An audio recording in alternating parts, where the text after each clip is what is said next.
Kiendelea kukutaarifu, mbunge wa Isiolo Kusini Mohamed Tubi amezikwa alasiri ya leo katika makaburi ya Tuloroba mjini Isiolo. Viongozi wa kitaifa wakiongozwa na spika wa bunge la kitaifa Moses Wetangula pamoja na mamia ya wakazi walihudhuria hafla hiyo ya mazishi, wakitoa heshima zao za mwisho kwa kiongozi huyo aliyefariki jana katika hospitali ya Nairobi baada ya kuugua kwa muda. Katika hotuba yake, spika Wetangula alimwomboleza marehemu Tubi kama kiongozi mpenda amani aliyekuwa mstari wa mbele katika kuhimiza maendeleo na mshikamano miongoni mwa wakazi wa Isiolo Kusini. Alisema licha ya changamoto za kiafya, Tubi aliendelea kutekeleza majukumu yake ya kibunge kwa bidii na uaminifu.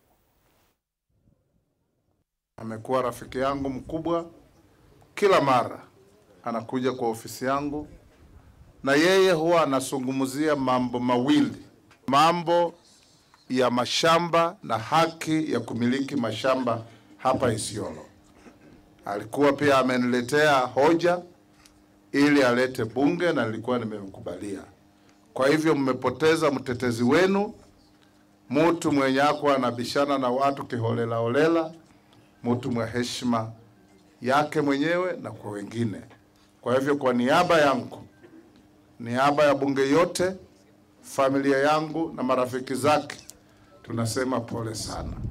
Ni mtu ya amani, ni mtu ambaye anasuluhisha shida yoyote ambayo anajua, na kwa heshima yake tunawaomba wakaaji watu wetu wa Isiolo tutuze amani, tuwashirikiane na viongozi wote. Yangu ni kuuliza wananchi wa Isiolo, tumepoteza ndugu yetu, kiongozi ambaye ni mshupavu, kiongozi wa ukweli, kiongozi ambaye anaweza kusimama na wananchi. Na mimi ningependa kurudisha shukrani kwa wananchi wa Isiolo wote.